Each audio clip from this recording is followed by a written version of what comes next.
vamos situar a nossa doutrina católica sobre o que nós chamamos de novíssimos. O que são os novíssimos? Novíssimos, em latim, significa as últimas coisas. Cremos na imortalidade da alma. Os protestantes normalmente não creem. O que significa imortalidade da alma? O nome já diz. Quer dizer que nós cremos que a alma é imortal. Então, quando acontece a morte, a alma se separa do corpo, provisoriamente. Não é que a alma seja uma coisa criada sem o corpo. A alma é criada junto com o corpo no momento da concepção, mas a morte é uma situação provisória, em que a alma passa por um juízo particular, isto é, a alma é colocada diante da verdade que foi a sua vida. A luz de Deus, no momento da morte, ilumina toda a nossa história, e não é à toa que quem passou por situações de quase morte relatam ter visto como que um filme da sua vida passando em fração de segundos. Isto é uma prova de que de fato isso acontece no momento da morte, né? E essa verdade de Deus é tão clara, que a alma já sabe qual é o destino dela, já sabe se ela está preparada para ir para o céu. Não precisa que Deus aponte o dedo e fale, vá para o céu, ou então vá para o inferno. A verdade é tão clara que a própria alma se julga, podemos dizer assim. A própria alma, com a luz de Deus, já sabe para onde seguir. Se ela está totalmente em estado de graça, ela já vai diretamente para o paraíso, vai contemplar a face de Deus e vai aguardar lá no céu a ressurreição do corpo. Se ela morreu num estado de pecado mortal, sem arrependimento, ela morre no estado de inimizade com Deus, e ela diretamente vai para o inferno, já começa a viver a sua condenação eterna no inferno, e lá no inferno ela espera a ressurreição do corpo. Todos os corpos vão ressuscitar, todos, inclusive os que estão no inferno. E aqueles que não estão nem prontos para entrar na glória de Deus, porque só entra lá quem for justo, justíssimo, sem pecado, mas também aqueles que não morreram em estado de negação do amor de Deus, morreram não em estado de pecado mortal, mas venial, pecados leves. A igreja nos ensina que essas almas são purificadas. As almas do purgatório significa as almas, não as almas que estão num lugar chamado purgatório, um estado. A alma passa por um estado de purificação, que nós chamamos por isso de purgatório, do verbo purgar. Quem já tomou um purgante sabe bem o que significa o verbo purgar. Quer dizer, expelir tudo que não presta. A alma vai passar por um grande purgatório, tudo o que não é de Deus vai ser eliminado, e vai ficar então somente a alma com a sua opção fundamental por Deus, e aí ela entra no paraíso. Mas com sombra de pecado, com sombra de impureza, nenhuma alma entra no céu.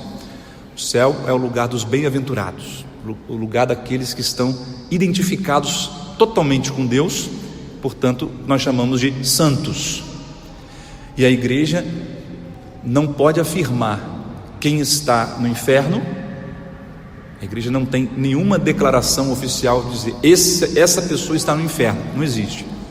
Por quê? Porque por pior que seja a pessoa, pode ser que no último instante ela tenha se arrependido, como aconteceu com o ladrão penitente, ladrão arrependido, que estava crucificado ao lado de Nosso Senhor. No último momento se arrependeu e confiou em Cristo, e Cristo disse a ele, hoje mesmo estarás comigo no paraíso. Então a igreja não pode dizer essa pessoa com certeza está no inferno. A igreja também não pode dizer essa pessoa com certeza está no purgatório. A gente crê que a maioria das almas vão para o purgatório, mas a igreja pode com certeza dizer essas almas estão no céu. Isso sim, isso cabe à igreja, ao Papa. E o Papa faz isso depois de examinar a vida da pessoa, o que nós chamamos de processo de beatificação, em que a pessoa, a sua história, vários testemunhos prós e contras, vão analisar a vida dessa pessoa os últimos 10 anos, para ver se essa pessoa morreu em estado de graça, de santidade. E Deus ainda para confirmar e a igreja ainda para confirmar pede a Deus que realize 3 milagres com declaração científica de que não tem realmente qualquer possibilidade humana de ter acontecido, que realmente foi uma intervenção sobrenatural. E aí nós cremos que esses 3 milagres são sinais de que Deus está dando garantia, de fato, aquela pessoa que pediu um milagre por intercessão daquela alma foi alcançado. Deus está confirmando, essa alma de fato está no céu e está intercedendo por essa pessoa que pediu. Então é isso que nós cremos. Imortalidade da alma. A alma não, quando a pessoa morre, ela não está dormindo, não está num estado de coma, como dizem os protestantes. O que a Bíblia fala de adormecer no Senhor quer dizer descansar. Nós traduzimos como descansar. Os protestantes traduziram como dormir como se estivessem realmente num sono, e quando a gente está sonhando, a gente está inconsciente. Então os protestantes acreditam que essas pessoas estão num coma, num sono profundo, por isso não intercedem por ninguém. Nós cremos, a partir da palavra de Deus, que não existe sono.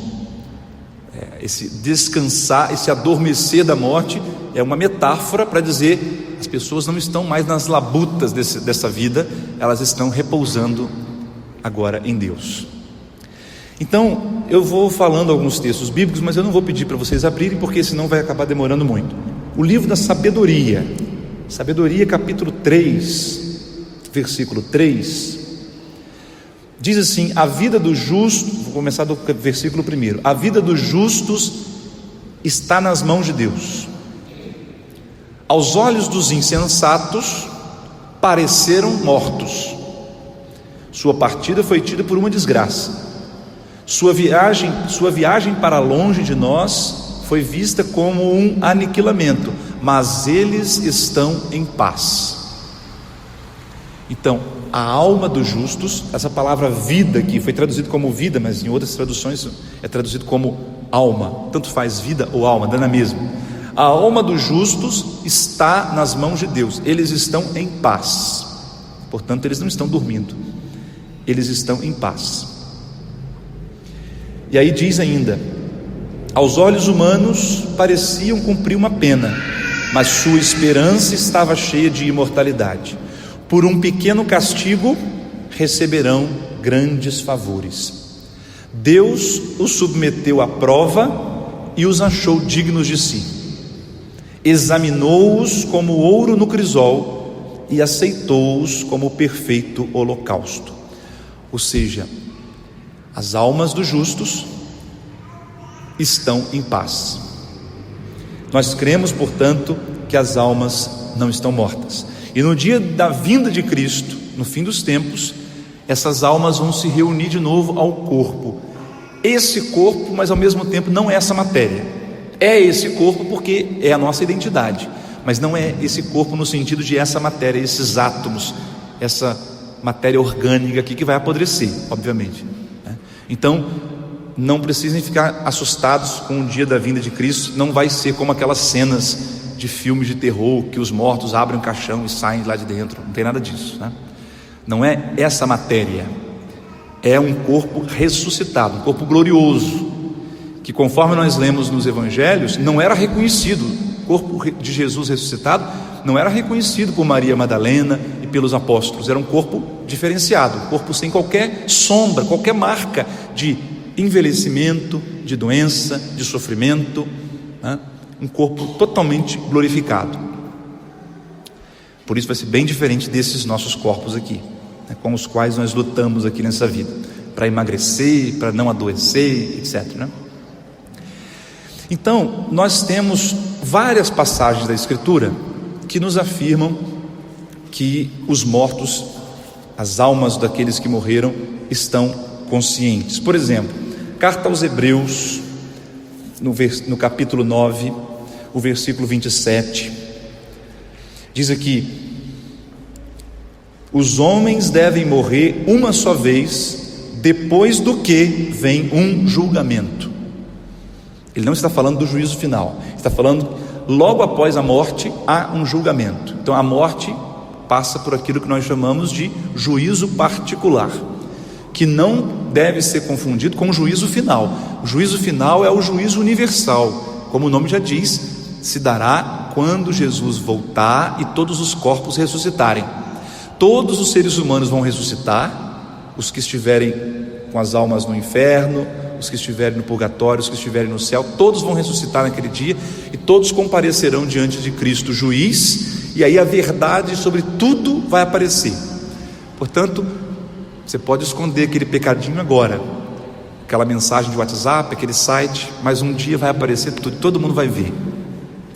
Infelizmente, essa má notícia eu tenho que te dar: o juízo final, tudo virá à tona, todas as corrupções, todas as mentiras, todas as falcatruas serão manifestadas publicamente.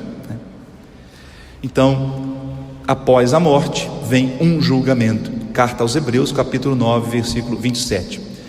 Se nós olharmos 3 capítulos adiante, Hebreus 12, 22, o autor da carta aos Hebreus está dizendo: vocês não se aproximaram de uma realidade palpável, fogo ardente, chamas e tal, mas vocês se aproximaram do monte Sião e da cidade do Deus vivo, a Jerusalém celeste.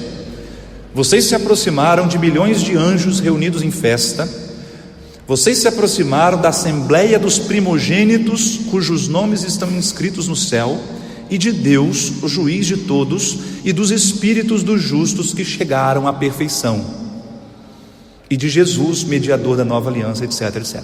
Então, ele está dizendo que pela oração, quando nós entramos na presença de Deus, junto com Deus estão os espíritos que chegaram à perfeição. É o que nós chamamos de céu. Quando nós oramos, especialmente no sacrifício da missa, nós entramos na presença do céu, e no céu estão Deus e todos os espíritos dos justos que chegaram à perfeição. Hebreus capítulo 12, versículo 23.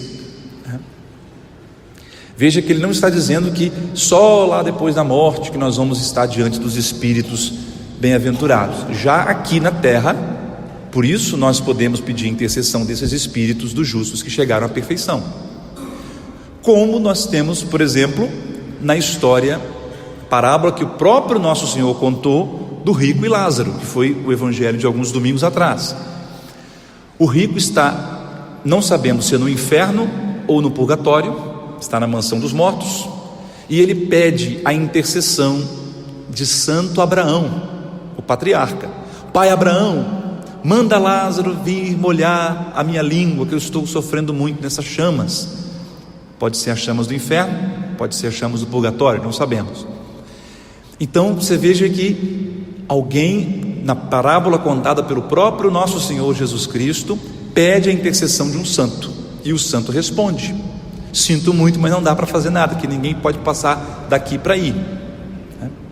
Então você veja que a fé de nosso Senhor Jesus Cristo era essa, que no céu estão os espíritos dos justos, os santos. Essa é a nossa doutrina. Depois, irmãos, nós temos um texto muito importante, que é do segundo livro dos Macabeus. Esse já, certamente, já bem conhecido de todos. Segundo livro dos Macabeus. Só para dizer, esse livro, assim como o livro da sabedoria, foi excluído na Bíblia dos protestantes. Os protestantes, no século XVI, tiraram da Bíblia. Eles, desde o início da igreja, estavam presentes na Bíblia, porque era da Bíblia judaica. A Bíblia que nosso Senhor Jesus Cristo conheceu continha esses livros. Então, o livro dos Macabeus nos fala da festa da dedicação do templo. O Evangelho nos mostra Jesus indo a Jerusalém participar da festa da dedicação.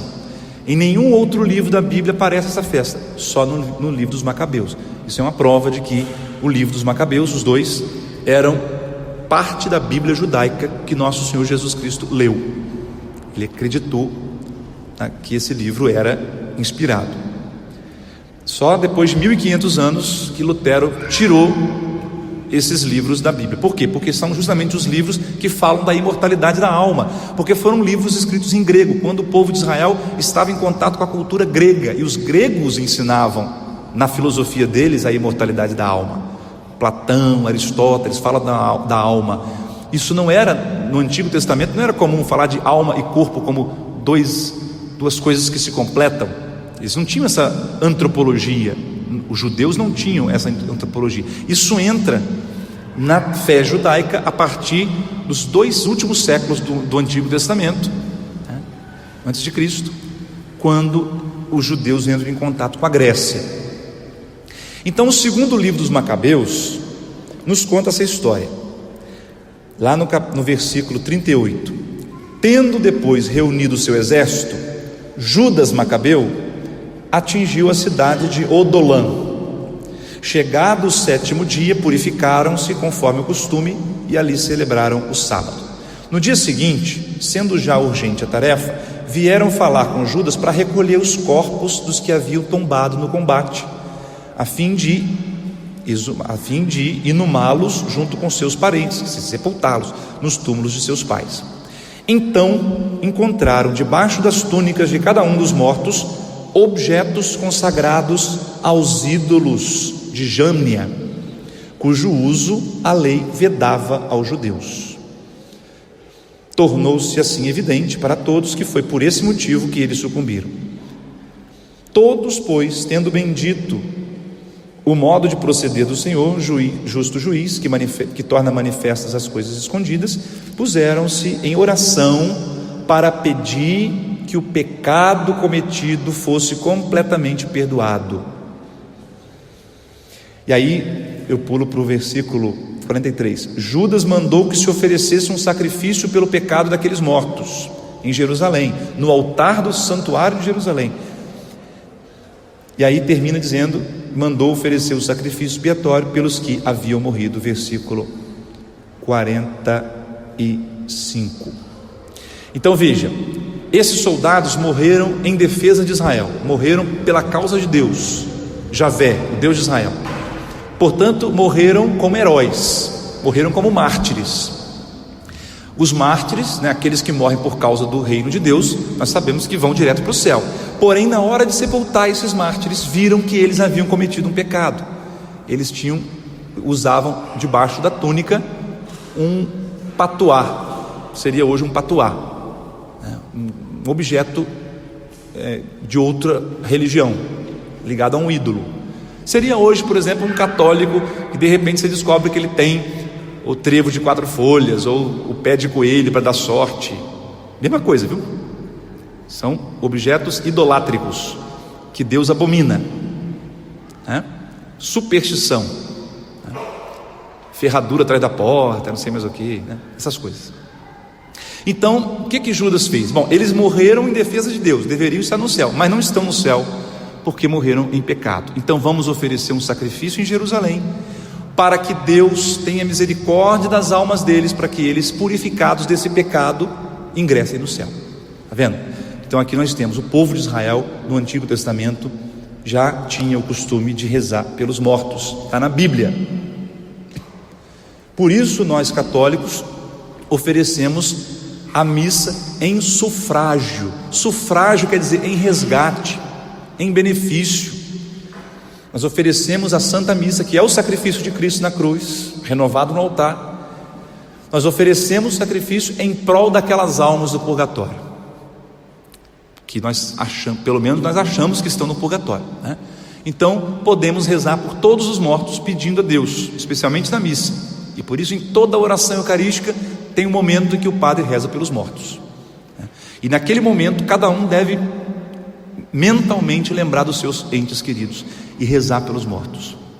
Meus irmãos, nós cremos na comunhão dos santos. Nós dizemos isso todo domingo na profissão de fé. O que é a comunhão dos santos? Comunhão dos santos quer dizer que todos aqueles que creem em Cristo estão ligados numa comunhão espiritual. Não só os cristãos da terra, mas também os cristãos do céu e os cristãos do purgatório. Nós chamamos isso de os 3 estágios da igreja. A igreja triunfante são os santos no céu, a igreja militante somos nós aqui na terra, e a igreja padecente é o purgatório, são os fiéis que estão no purgatório. Então há uma comunhão dos santos em Cristo. Nós continuamos sendo membros de um só corpo. Eu estou unido a São Sebastião, a Santa Teresinha, Por quê? Porque eles são da mesma igreja que eu, só que eles estão num outro estágio, glorificado. E eu estou unido profundamente pelo meu batismo ao meu avô que faleceu, que eu creio que está no purgatório. Nós todos estamos unidos. Então, assim como uns podemos orar pelos outros aqui na terra, assim como as almas que estão no céu podem orar por nós, nós podemos orar pelos que estão no purgatório. Não existe qualquer distinção. A igreja continua sendo viva. Toda a igreja continua viva. A igreja do céu, da terra e do purgatório. Nós somos uma coisa só. Nós é que separamos porque nós não temos visão espiritual, mas diante de Deus é tudo uma coisa só. A igreja é um corpo de Cristo. Jesus é a cabeça e todos os membros, os que estão mortos e vivos, todos estão unidos. Perante Deus não existe ninguém morto. Todos estão vivos. Então, meus irmãos, por isso é importante rezarmos pelos mortos. Por isso é necessário rezarmos pelos mortos. O Catecismo da Igreja, depois quem quiser pode pesquisar, a partir do número 1021, nos fala, né? O Novo Testamento fala do juízo principalmente na perspectiva do encontro final com Cristo, na segunda vinda deste, mas repetidas vezes afirma também a retribuição imediatamente depois da morte de cada um em função de suas obras e de sua fé. A parábola do pobre Lázaro, que eu citei agora, e a palavra de Cristo na cruz ao bom ladrão, assim como outros textos do Novo Testamento, falam de um destino último da alma, que pode ser diferente para uns e para outros. A visão que São João teve do céu, São João viu o céu, e ele viu que debaixo do altar, eu mencionei isso quando nós fizemos a dedicação do altar, ele viu que no céu tem um altar, o cordeiro está imolado sobre o altar, né, que é o que acontece na missa, né, e ele viu que debaixo do altar estão os espíritos daqueles que pereceram na grande tribulação, né, aqueles que foram mortos por causa de Cristo, os mártires. Então ele viu os santos lá, e a oração dele subia como incenso a Deus. Apocalipse. Por que nós usamos o incenso na missa? Porque é assim a liturgia no céu, que São João viu. E aquele incenso que sobe é símbolo da oração dos santos que estão debaixo do altar. Os santos estão no céu intercedendo, orando. Está na Bíblia, está no Apocalipse. Então, meus irmãos, nos diz também um texto que eu não posso deixar de citar, a primeira carta de Paulo aos Coríntios, capítulo 3, versículo 13: a obra de cada um será posta em evidência, o dia a tornará conhecida, pois ele se manifestará pelo fogo, e o fogo provará o que vale a obra de cada um. Se a obra construída sobre o fundamento subsistir, o operário receberá uma recompensa. Aquele, porém, cuja obra for queimada, perderá a recompensa. Ele mesmo, entretanto, será salvo, mas como que através do fogo. O que São Paulo está dizendo aqui? São Paulo está dizendo que quando o cristão passa pela morte, ele é salvo, mas salvo como passando pelo fogo. Esse fogo é o que nós chamamos de purgatório. É daqui que nós tiramos essa ideia de que os que estão sendo purificados no purgatório estão sofrendo o fogo do purgatório, que é o fogo do amor de Deus. Não tem nada a ver com o fogo do inferno. Para começar, essa linguagem de fogo é simbólica, obviamente, né? Não existe fogo materialmente falando. É uma imagem que Deus usa nas aparições, nas visões, para que nossa mente limitada, que só conhece os elementos aqui desse mundo, consiga compreender. Assim como aparecem alguns, na história da igreja, aos santos, aparecem alguns anjos com asas. Já falamos disso aqui. Anjo não tem asa, óbvio que não, porque anjo não está na lei da gravidade, não precisa de asa para voar. Mas Deus permite que alguns santos vejam anjos com asas.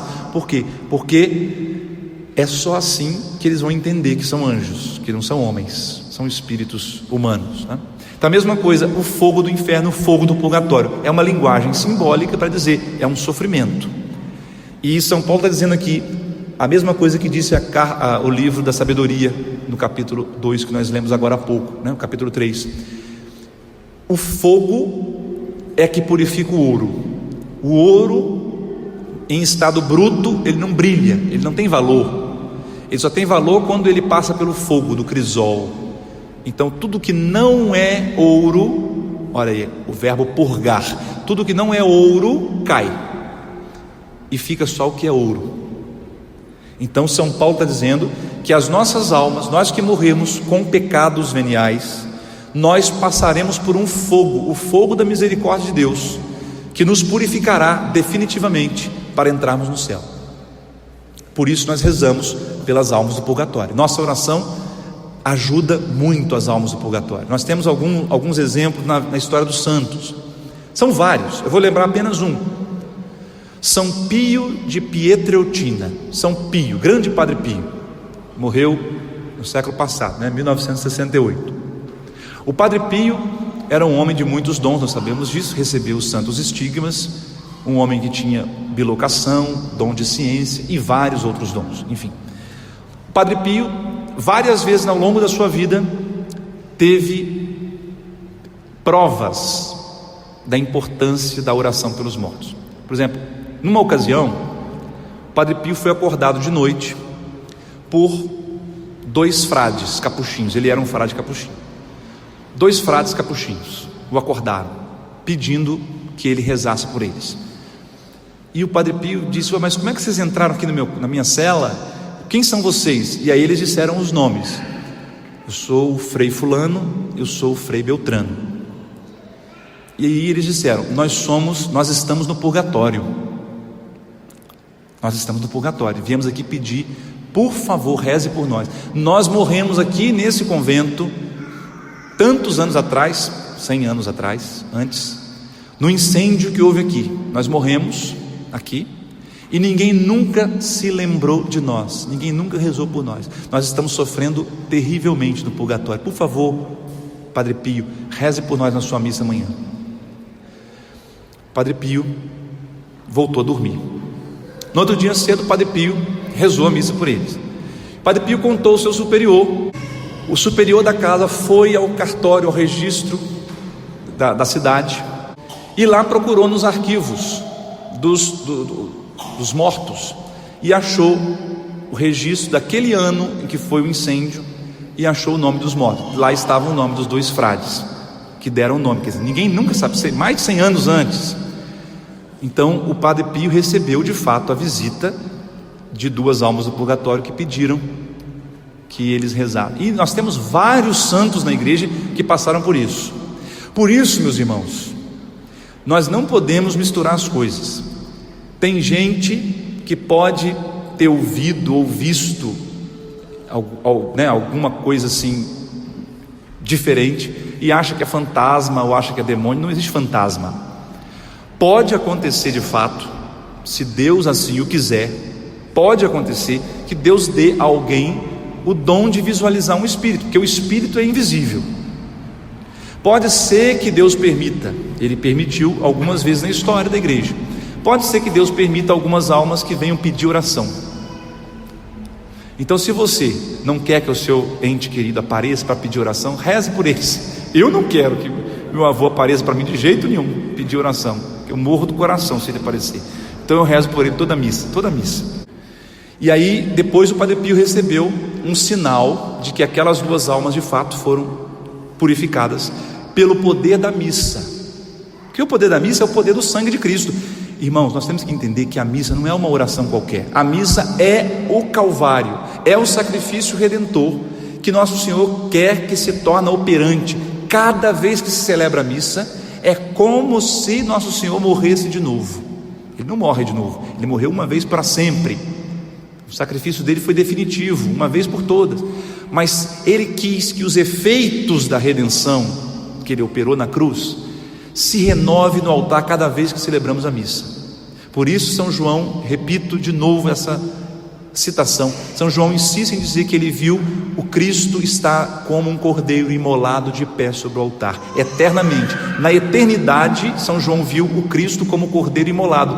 O peito dele está saindo sangue, mas ele está de pé, porque não está morto, está ressuscitado. Aquilo ali é o símbolo da Eucaristia. Quer dizer que em cada missa Cristo continua renovando o seu sacrifício redentor, E daí a importância de nós trazermos para a missa a intenção. Essa ideia de intenção, meus irmãos, é muito importante. É muito importante. Nós temos que aplicar a nossa intenção. Se eu estou participando de uma missa, eu posso oferecer aquela missa na intenção de alguém, vivo ou morto. E nós cremos que tem vários exemplos na história da igreja, na história dos santos. O poder da missa pode salvar almas. Uma missa pode salvar, como esse exemplo do Padre Pio. Uma missa que o Padre Pio celebrou por essas almas, eles se purificaram e eles entraram no paraíso. Meus irmãos, não brinquemos com isso. A vida sobrenatural existe. Não pensemos que tudo consiste só nisso aqui que a gente vê. Não. Quando nós morrermos, quando nós abrirmos os olhos do outro lado, nós vamos perceber o quanto nós desperdiçamos de oportunidades de fazer o bem, por exemplo. Nós podemos fazer uma grande obra de caridade ao rezar por um morto, ao fazer a visita num túmulo de um falecido no dia de finados, por exemplo, e pedir a Deus misericórdia por aquelas almas. Cristo nosso Senhor disse aos apóstolos, especialmente ao apóstolo Pedro: eu te darei as chaves do reino. Tudo o que tu ligares na terra será ligado nos céus. Tudo o que tu desligares na terra será desligado nos céus. Quer dizer, Jesus deu à igreja o poder de ligar e desligar.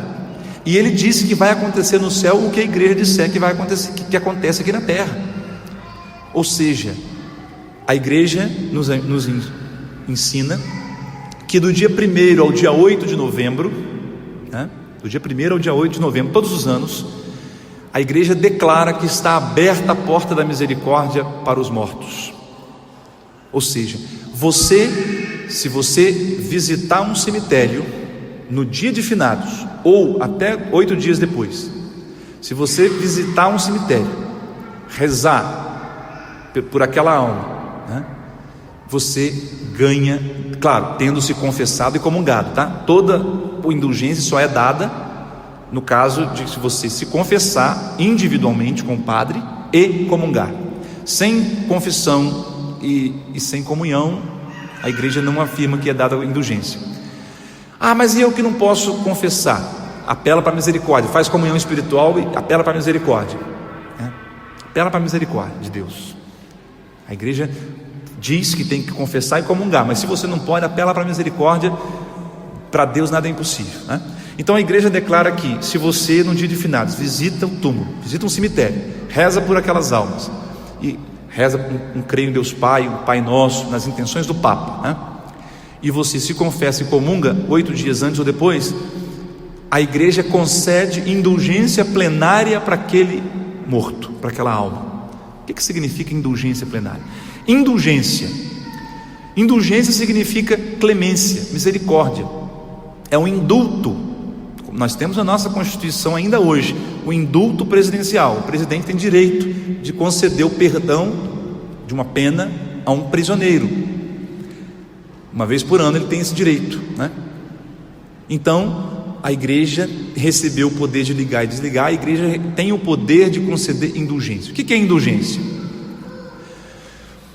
Como eu disse, as almas que não estão 100%, não são totalmente purificadas, estão se purificando no purgatório, E a nossa oração contribui com elas. Então, elas estão fazendo o que no purgatório? Elas estão pagando as penas devidas pelos seus pecados. Mesmo, veja bem, mesmo se eu me confessei antes de morrer, mas eu não tive a oportunidade de pagar as penas, porque veja bem, a misericórdia de Deus não elimina a justiça. Existe uma ordem da justiça, e Deus não pode passar por cima dessa ordem, porque Ele é justo por excelência. Então eu recebo o perdão de Deus pelo meu pecado, mas a consequência do meu pecado, com ela eu tenho que arcar. É como uma pessoa, vamos supor, uma pessoa mata um parente meu, homicídio. Essa pessoa vem e pede perdão a mim, me perdoa, estou arrependido. Eu digo: eu te perdoo, eu retiro de sobre essa pessoa a culpa dela, pronto, não tenho mais nada contra você, eu retiro a culpa. Então agora eu posso ir para casa? Não, eu te perdoo, mas você vai para a cadeia. Não é assim. Uma coisa é eu perdoar você, eu não tenho ódio de você, eu não desejo mal para você. Outra coisa é você tem que arcar com as consequências do que você fez. Justiça, né? Não existe um grande passar a mão na cabeça depois. Tem gente que leva a vida assim mais ou menos, pensa, Deus é bom, no fim Deus vai passar a mão assim, tá bom, vai tudo para o céu. Não é assim que funciona. Nós vamos nos assustar muito, irmãos. Nós vamos nos assustar muito quando nós chegarmos lá. Pessoas que nós considerávamos que estariam lá no céu não vão estar, e pessoas que nós jurávamos que estariam no inferno estarão lá nos recebendo, né? Jesus falou para os fariseus: as prostitutas chegarão no céu primeiro que vocês. Então a igreja, o que são as indulgências? Nós todos temos que pagar as consequências dos nossos pecados, mesmo os que já foram perdoados. Ou eu pago aqui no mundo, por isso Deus permite o sofrimento. Por que Deus permite o sofrimento aqui no mundo? Não é castigo pelo pecado, é consequência do pecado humano. Sabedoria diz: a morte entrou no mundo por inveja do diabo. Então a morte, São Paulo diz, o salário do pecado é a morte, a paga do pecado é a morte. Então por que nós morremos? Por que nós adoecemos? Por que nós sofremos? Porque a humanidade foi introduzida numa situação de pecado e tem que pagar as consequências, tem que arcar com as consequências. Deus não vai ficar resolvendo todos os meus problemas, Deus não vai tirar todas as minhas doenças. Por quê? Porque eu preciso arcar com as consequências dos meus pecados, as penas que eu tenho que acertar. Ou eu pago essas penas aqui, pelos meus sofrimentos, ou então eu vou pagar no purgatório. Por isso que os santos pedem a Deus, muitos santos pedem a Deus: Senhor, enviai-me os sofrimentos, porque os santos sabem que os sofrimentos aqui na terra, por pior que sejam, é quase nada perto do sofrimento das almas no purgatório. É melhor pagar aqui as penas do que pagar no purgatório. E é melhor ganhar indulgência, porque eu não pago nem aqui nem no purgatório. Indulgência quer dizer isso: Deus dá uma brecha de misericórdia e diz assim: eu aplico os méritos do meu filho na cruz, os méritos da Virgem Maria e dos santos, para compensar a falta de méritos que essa alma tem. Isso que é indulgência.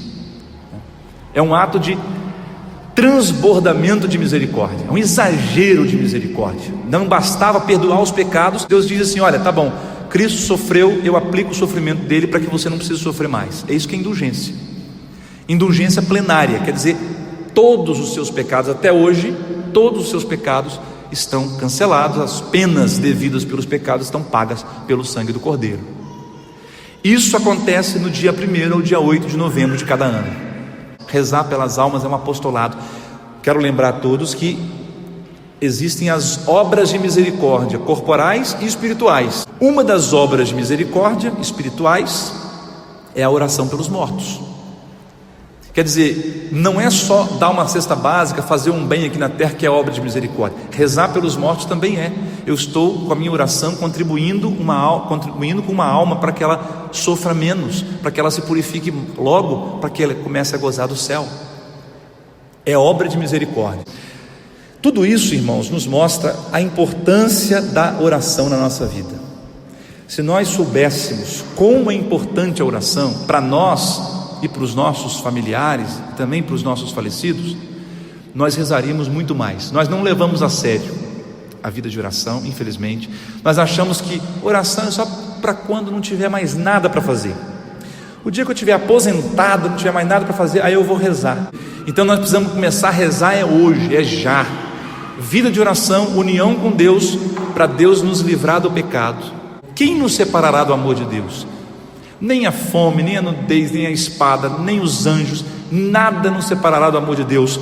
Mas há uma coisa sim que nos separa do amor de Deus, que é o pecado mortal.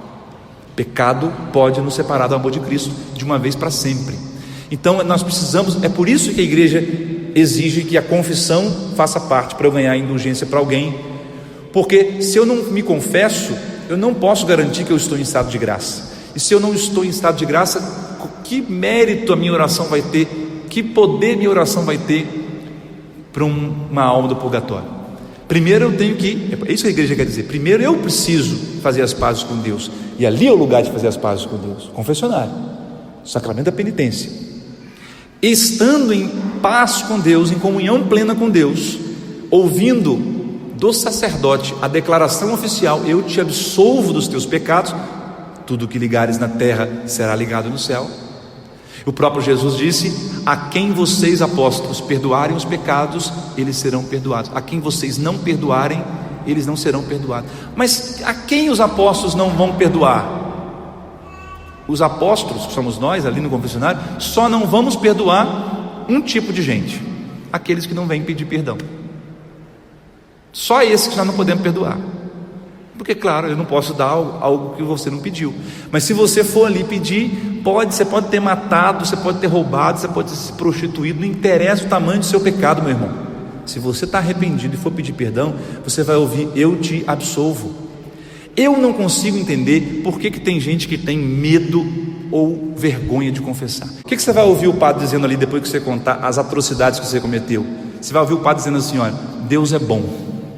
Primeira coisa que eu falo quando alguém conta, por pior que seja: Deus é bom, não se desespere. Eu te absolvo dos teus pecados, Deus te perdoou, vai em paz. Quem tem medo de ouvir isso é muito tonto, não é possível. Porque a gente tinha medo, né? Quando era criança, eu não vou contar a travessura que eu fiz, porque senão meu pai vai me botar de castigo, porque senão meu pai vai me dar um beliscão.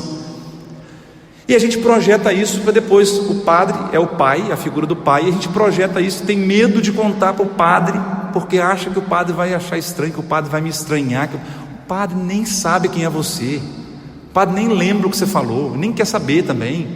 Até porque os pecados do padre costumam ser piores do que os seus. 99% das vezes que eu atendo confissão, os meus pecados são piores. Fazendo confissão pública aqui, né? Então, meus irmãos, vamos levar a sério. A vida sobrenatural está aí. Não sejamos surpreendidos, né? Não sejamos surpreendidos. Aproveitemos as oportunidades que Deus nosso Senhor deixou na igreja. E vamos rezar pelos nossos falecidos.